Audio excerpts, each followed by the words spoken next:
Making headlines this hour, President Dr. Mohammad Muizzu inaugurates the Prosecutor General's Office 2.0 project. Minister of Economic Development, Transport and Trade Mohammad Saeed says the Maldives and India are expected to establish a free trade agreement by the end of this year. State Trading Organization's Managing Director Shimat Ibrahim says the cost of importing fuel in the Maldives has increased threefold.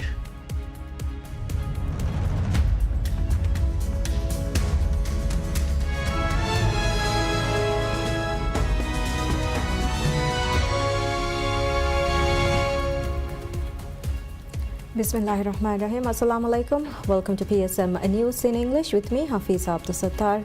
Now the news in detail.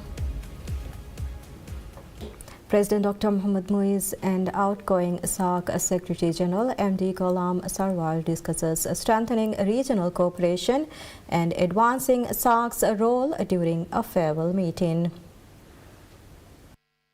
SAARC Secretary General Sarwar paid a farewell call on President Muizzu at the President's office, where the two discussed key initiatives of the South Asian Association for Regional Cooperation, or SAARC, and ways to deepen regional integration and collective progress. President Muizzu thanked Sarwar for his service and support during his tenure, while reaffirming the Maldives' commitment to strengthening the regional organization. He also highlighted SAARC's importance in regional and international affairs and commended Sarwar for his leadership. Sarwar, in turn, expressed his appreciation for the cooperation extended by the Maldives during his tenure. He described the Maldives as an important member of SAARC, noting its status as one of the organization's founding members. The Secretary General also thanked President Muizzu for his efforts to revitalize SAARC. The meeting concluded with President Muizzu extending his best wishes to Sarwar for his future endeavors and expressing his intention to continue promoting close cooperation among SAARC member states. The Maldives is a founding member of SAARC, which was established on the 8th of December 1985 with the signing of the SAARC Charter in Dhaka, Bangladesh.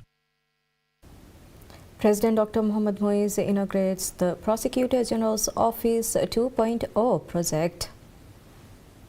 PGO 2.0 is the Prosecutor General's Office 2-year digital transformation initiative. The project aims to transition the office's long-standing paper-based processes to a fully digital system while providing its services to the public through a streamlined and efficient platform from a single point of access. The Prosecutor General's office said the project will help strengthen prosecution effort by removing barriers through the use of technology. It added that the initiative would enable prosecutors to carry out their work with the assistance of artificial intelligence AI. According to the office, the use of AI will significantly enhance its capacity to analyze cases. It will also streamline administrative tasks related to cases while reducing the time prosecutors spend on reviewing evidence and preparing legal documents. The Prosecutor General's office stressed that although AI would be used to support its work, all final decisions would continue to be made by humans. It described the project as a significant investment aimed at improving the quality of prosecution services.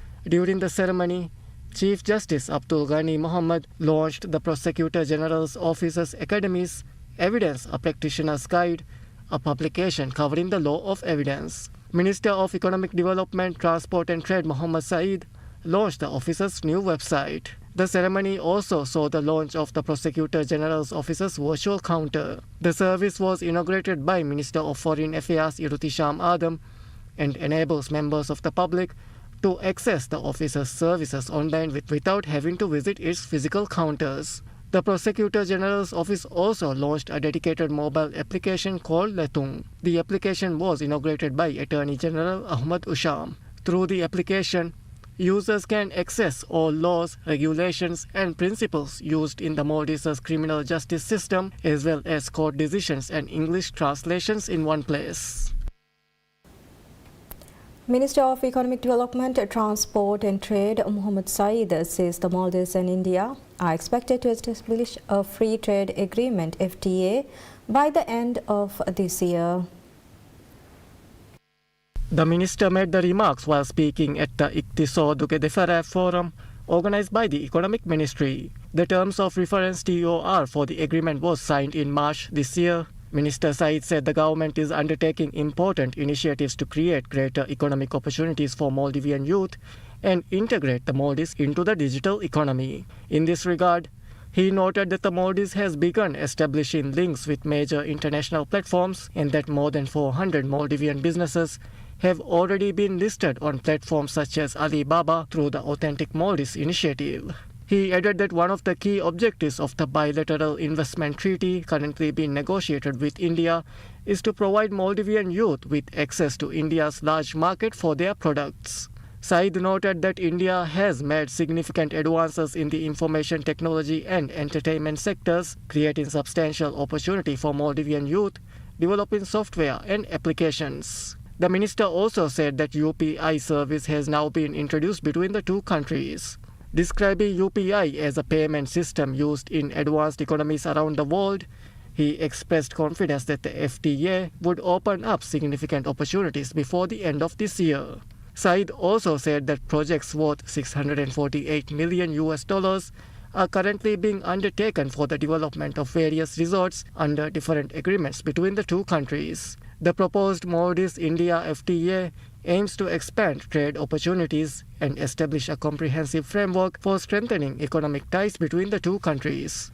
The agreement is also expected to reduce trade barriers and create greater investment opportunities, further strengthening bilateral economic relations. According to the ministry, the FTA would increase cross-border trade and investment while providing greater convenience for Indian tourists visiting the Maldives and Maldivian residents in India to conduct business transactions and make payment for goods and services. While negotiations on the Maldives-India FTA are ongoing, the Maldives' free trade agreement with China came into effect on January 2025. The Maldives also brought its preferential trade agreement with Turkey into effect on the 1st of August this year. State Trading Organization STO Managing Director Shimad Ibrahim says the cost of importing oil into the Maldives has increased threefold.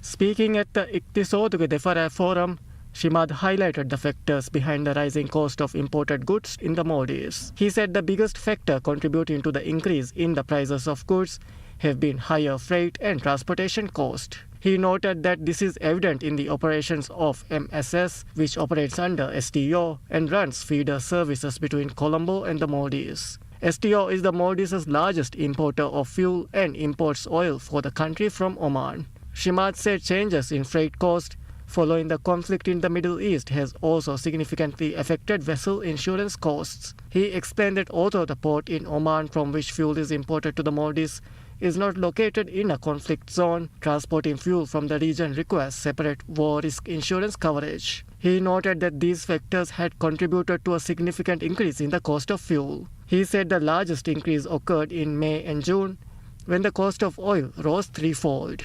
Shimad said STO had gained greater flexibility in managing fuel costs after securing two of its own vessels to transport oil. He said the second vessel has been acquired shortly before the conflict following work that had already been underway. He noted that the increase in cost was also evident in the current cost of chartering vessels.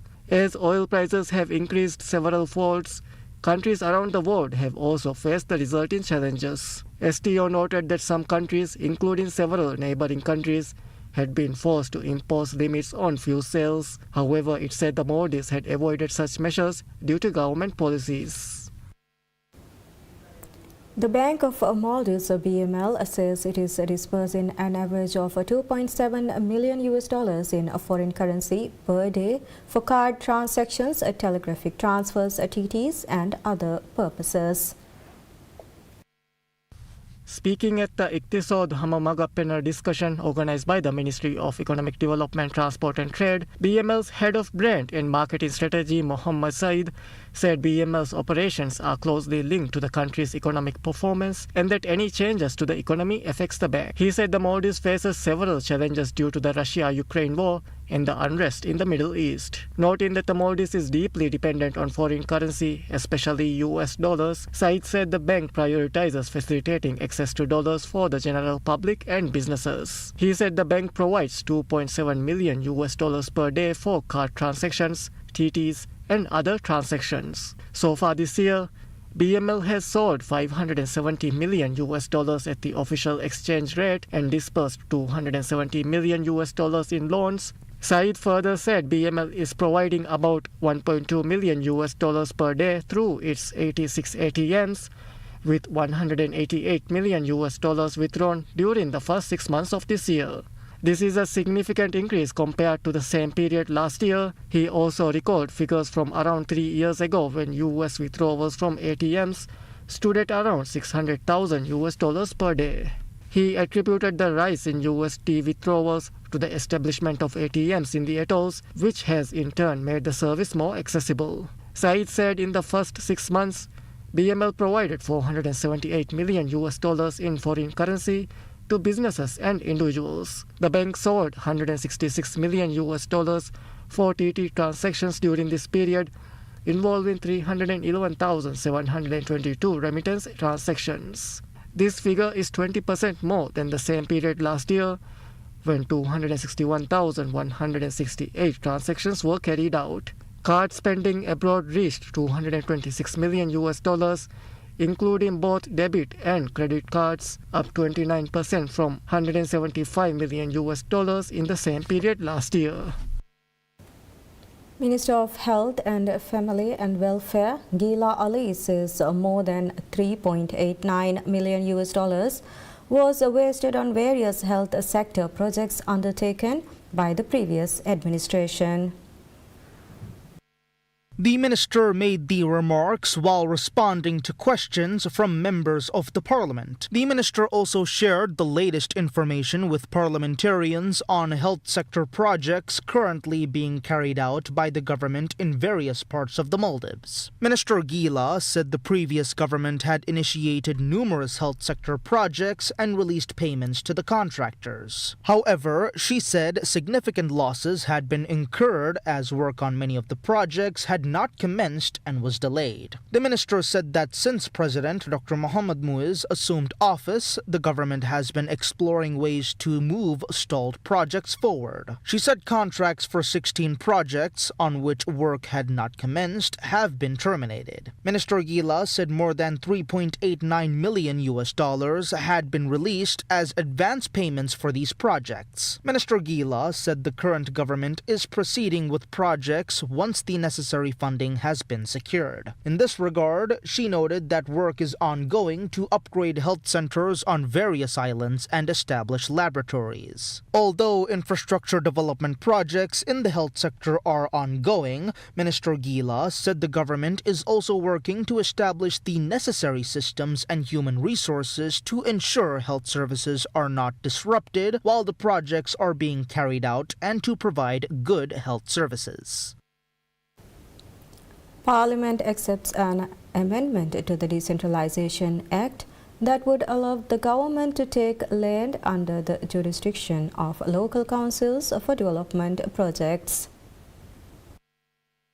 The amendment to the Decentralization Act was submitted by Tuladu Member of Parliament Abdul Hannan Abu Bakr in his personal capacity as a private member's bill. Parliamentarian Abdul Hannan said the amendment was proposed to ensure the full cooperation of councils within a legal framework in accelerating government development projects. He said another objective was to strengthen procedures relating to land required for state projects. Among the provisions proposed under the amendment is allowing the cabinet to decide that land or premises under the jurisdiction of a council may be removed from the council's jurisdiction when required by the government to carry out a development project. The bill also states that such land and premises may be taken over by the government even before the physical development plan of the respective island or city has been approved and its implementation has begun. The proposed amendment further states that when the government carries out projects on an island or in a city for the collective benefit of the people, the respective council must provide its full cooperation. It also seeks to establish that councils must not, without a valid reason, Administration take actions that obstruct such projects or make decisions that could result in such projects being halted. A total of 55 members of Parliament voted in favor of accepting the bill, while 8 voted against it. Following its acceptance, the bill was referred to the Decentralization Committee for review.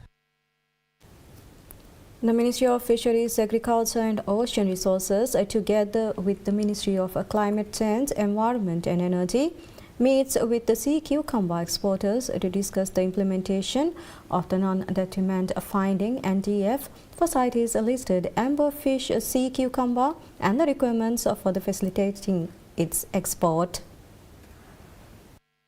Amberfish sea cucumber is among the species subject to international trade controls under the Convention on International Trade in Endangered Species of Wild Fauna and Flora, or CITES, meaning exporters must obtain the necessary permits before the species can be exported. The consultation focused on the implementation of the NDF for CITES-listed amberfish sea cucumber and the requirements exporters must fulfill to facilitate its export. The discussion also focused on ensuring that international trade is conducted in compliance with CITES requirements while establishing a clear and practical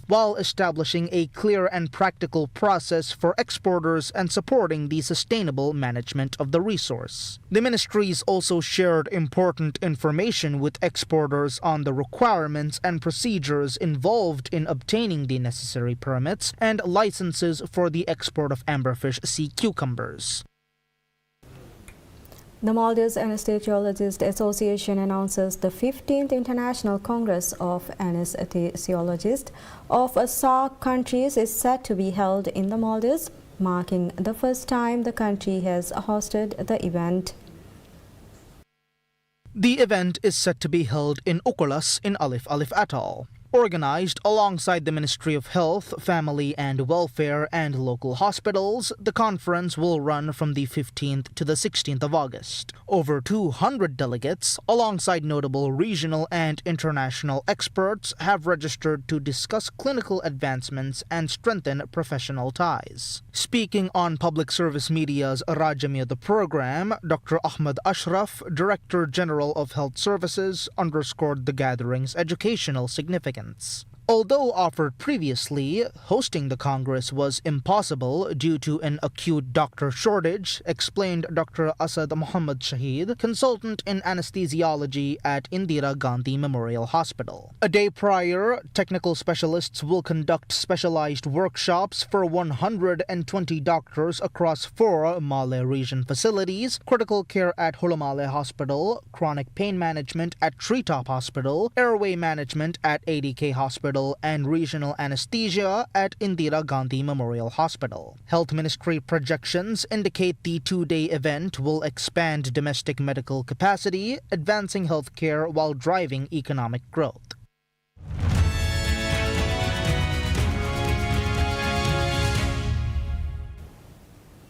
Iraqis struggles to keep working and stay cool as a heat wave gripped the country, driving up a demand for ice and chilled bottled water.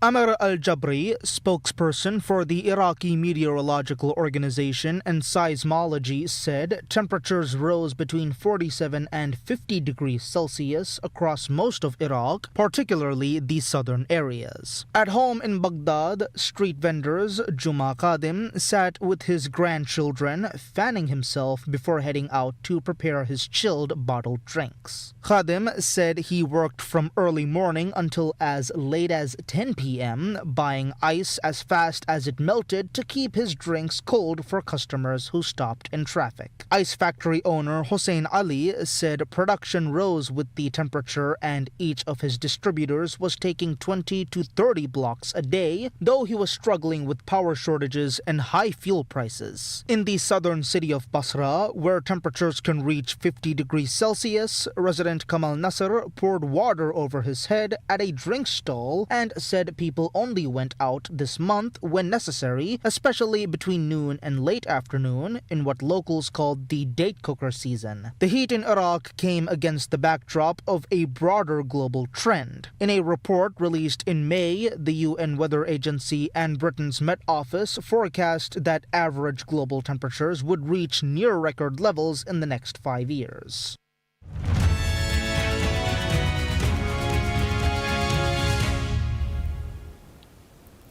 Israel rejects U.S. President Donald Trump's Board of Peace 15-point plan for Gaza, as Netanyahu says Israel will not withdraw until Hamas fully disarms. Senior Hamas official Bassem Naim told that the group remains committed to the roadmap agreed with mediators and representatives of the Peace Council in Cairo. It added the group expects mediators and the United States to press Netanyahu and his government to adhere to the roadmap. Trump announced last month that there had been a breakthrough in his plan to end the war, which both Israel and Hamas agreed to last year and which started with the ceasefire. Israel has continued to carry out strikes on Gaza since agreeing to the ceasefire last October. Trump said that Hamas, which ruled Gaza for nearly 2 decades before carrying out the October 7, 2023 attack on Israel that triggered the Gaza war, had agreed to lay down its weapons.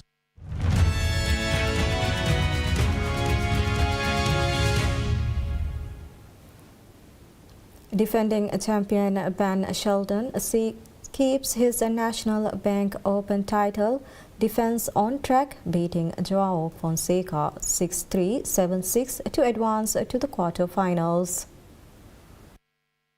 The 5th-seeded American and 22nd-seeded Fonseca, a 19-year-old from Brazil, had both been unbeaten in sets heading into the match. Shelton was broken in the opening game, but broke straight back, then broke again to move 4-3 ahead and closed out the first set. He recovered from a 3-0 deficit in the second set, sealing victory in a tiebreak. Windy conditions troubled both players, but Shelton finished with 26 winners against 26 unforced errors, a far tidier legend than Fonseca's 15 winners and 32 errors. Shelton will next face 13th-seeded Jakub Mensik of the Czech Republic, who defeated Dutchman Botic van de Zandschulp 6-4, 7-5 in Sunday's late match. Mensik out-aced his opponent 13-1, won 81% of points on his first serve, and converted 3 of 4 break points, including in the deciding game of each set.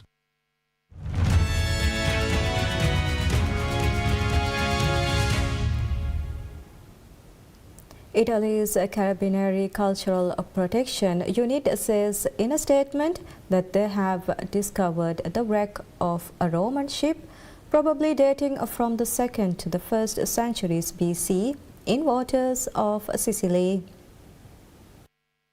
The Cultural Protection Unit said inside the vessel, Carabinieri found hundreds of amphorae and parts of anchors. The Roman ship was located thanks to reports from local residents about 3 miles off the coast of Mazzara del Vallo in western Sicily at a depth of 46 meters. The statement said the Sea Archaeological Office would study and place under protection the seabed where the ship was discovered. Sicily, which was colonized by the ancient Greeks from around the 8th century BC and conquered by the Romans in about 240 BC, was an island of major importance for trade in the ancient world.